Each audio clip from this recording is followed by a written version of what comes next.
Écoutez, nous avons encore 10 minutes, malheureusement, et je sais qu'il y a quelques conclusions à tirer. Alors, je vous donne très vite la parole. Il y a un micro. Levez la main, s'il vous plaît. Je crois que madame a un micro. Allez-y.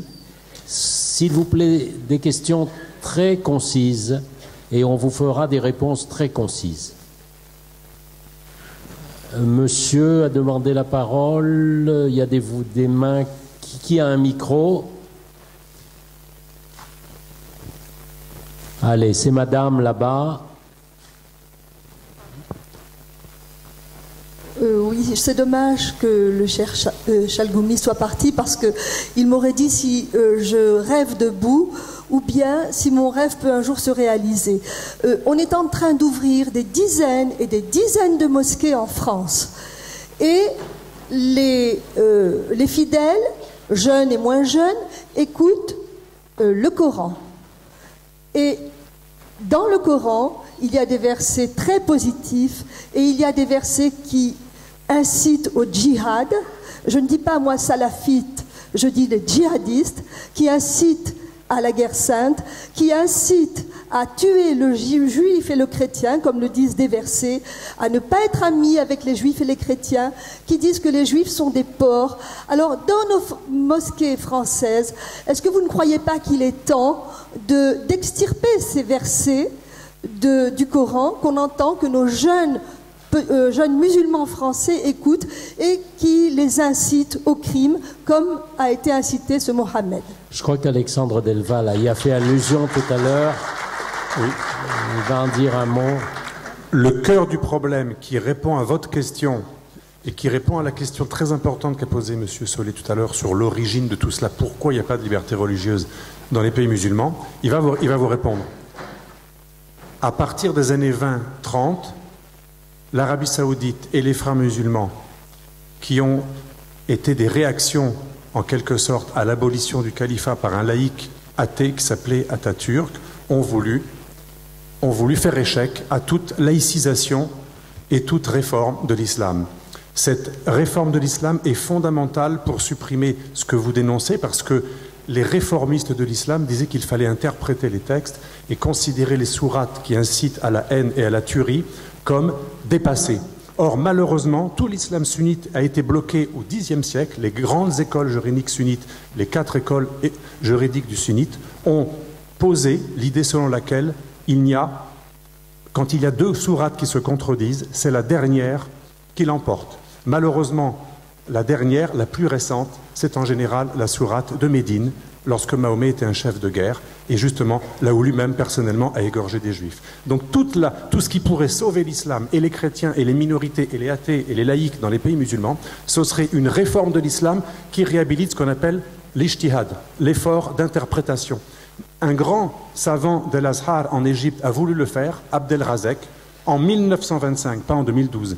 Il a été excommunié par ses frères, et jusqu'à aujourd'hui, les fameux Moutazilites, ceux qui veulent utiliser leur raison et qui pensent que le Coran n'est pas figé, mais qu'on peut le considérer comme en partie imparfait parce que d'inspiration humaine, ces écoles réformistes qu'on qualifie de Moutazilites, en mémoire d'une école rationaliste qui fut au pouvoir au IXe siècle, et bien aujourd'hui, dans tous les pays sunnites, il est interdit d'être Moutazilite. Et je conclurai pour vous donner juste un exemple, en Égypte, le dernier grand savant Moutazilite, dans les années 90, qui s'appelait Abu Zayd, qui est réfugié aujourd'hui en Europe, a été excommunié par l'université sunnite, soi-disant modérée, pas les salafistes, pas les frères musulmans, El Azhar, uniquement parce qu'il a dit qu'il était Moutazilite, c'est-à-dire qu'il pensait que le Coran pouvait être considéré non pas comme création, comme verbe de Dieu, mais comme inspiration divine, mais œuvre humaine.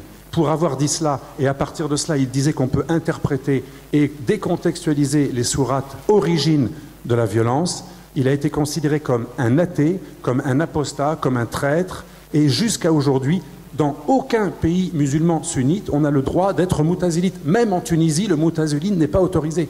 L'islam officiel est resté sur un islam figé du Xe siècle, qui lui-même avait mis fin à la formidable période de rationalisme relatif qui avait caractérisé un moment la maison de la sagesse à Bagdad. Donc, en gros, depuis le Xe siècle, l'islam est totalement bloqué. Ben, il faut le débloquer. Aujourd'hui, tous ceux qui veulent le débloquer sont tués, assassinés, traités de traîtres. Je pense que c'est le problème fondamental.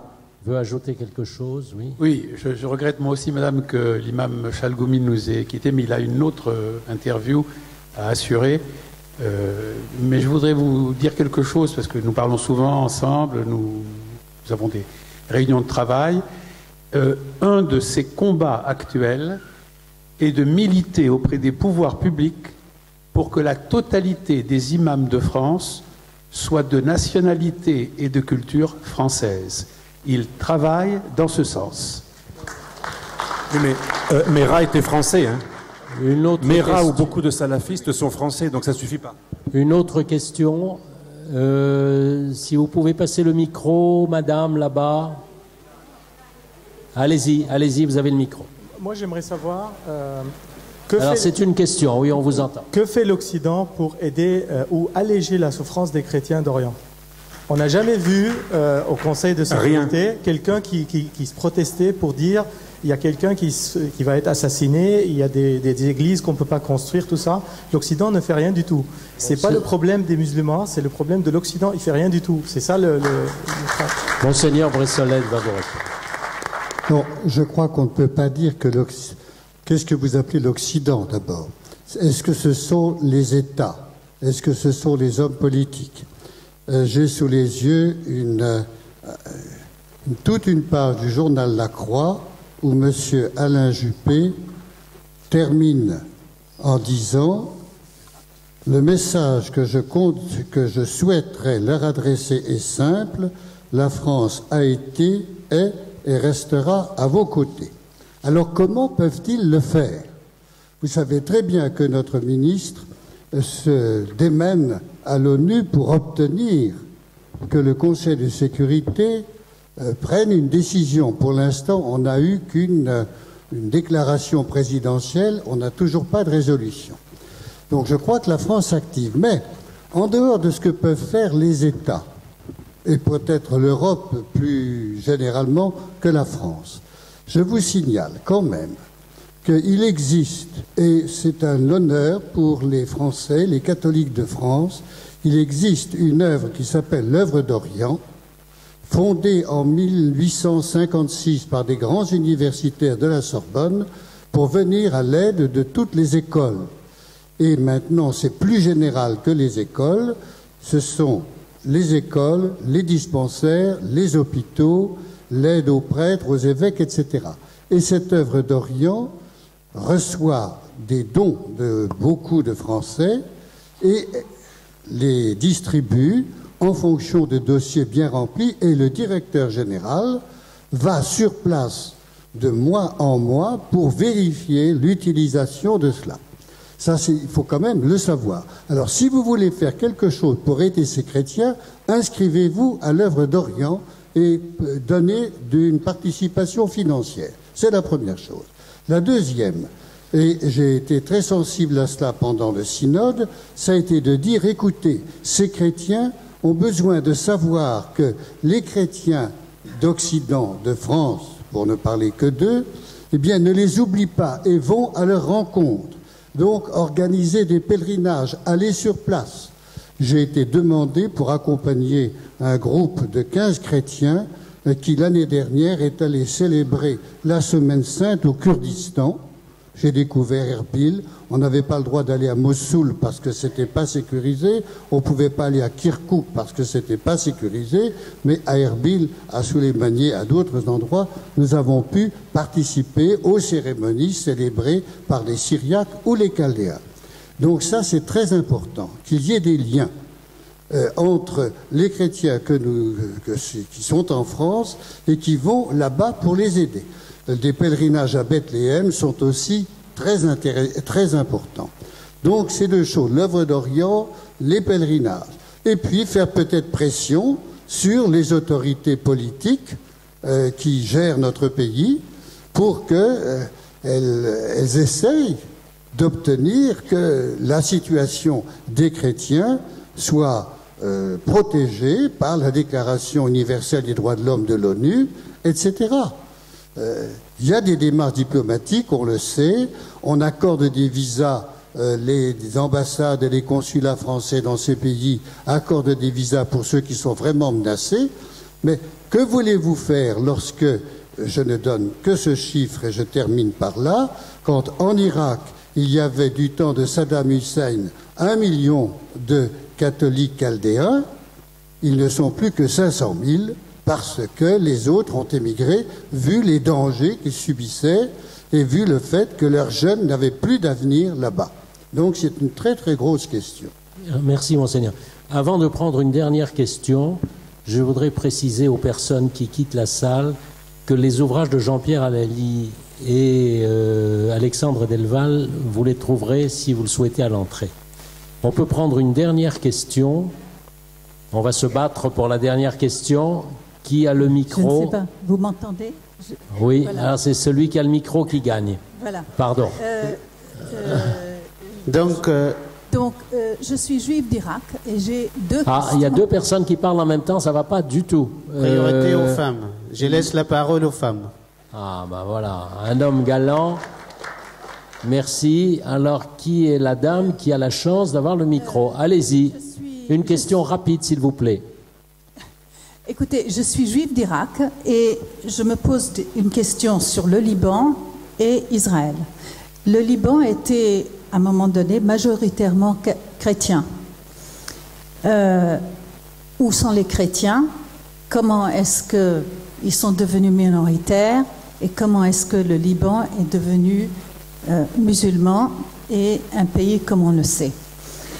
Je maintiens qu'il ne peut pas y avoir de paix en Israël parce que la paix passe par l'islamisation d'Israël et que les musulmans, d'après ce que nous avons entendu ce soir, n'accepteront jamais d'un pays, quel qu'il soit, majoritaire d'une autre minorité et qui ne soit pas musulmane.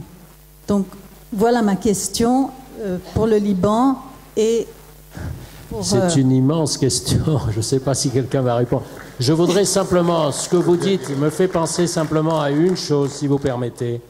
C'est, n'oublions pas, l'imam est parti, mais je rentre d'Égypte, j'ai rencontré évidemment beaucoup de chrétiens, mais j'ai rencontré beaucoup de musulmans inquiets, beaucoup de musulmans ouverts, beaucoup de musulmans qui entendent s'opposer, dans la mesure de leurs moyens, au fondamentalisme et à l'extrémisme. Il faut penser à eux aussi ce soir. Je pense qu'il faut vraiment penser à eux, mais ça ne répond pas à votre question qui appellerait vraiment de très longues réponses. Je me sens obligé presque de donner la parole à Marcel Ozgerovic qui voulait conclure cette soirée.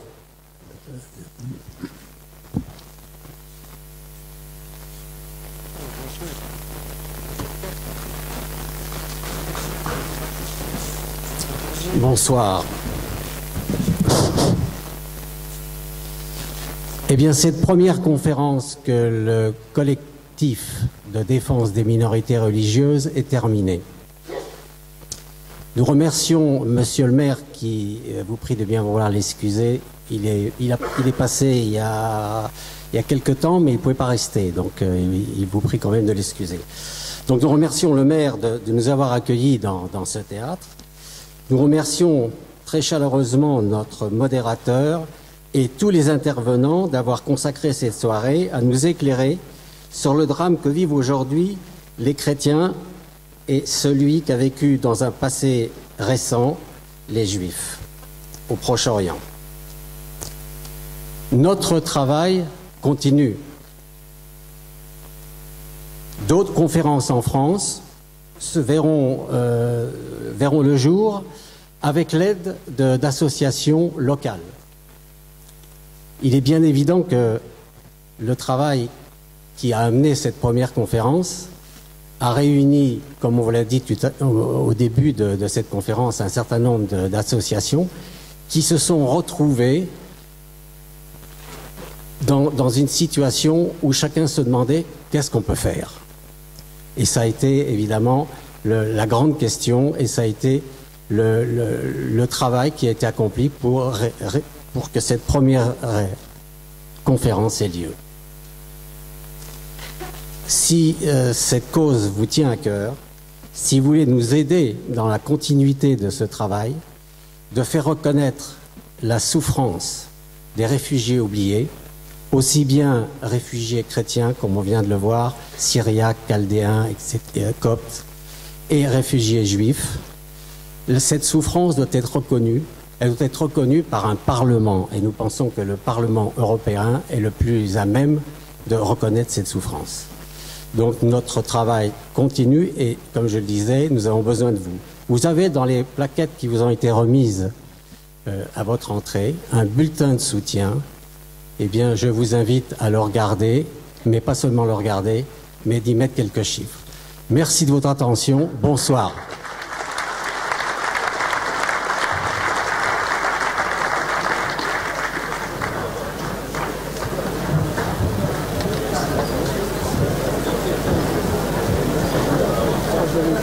Thank you.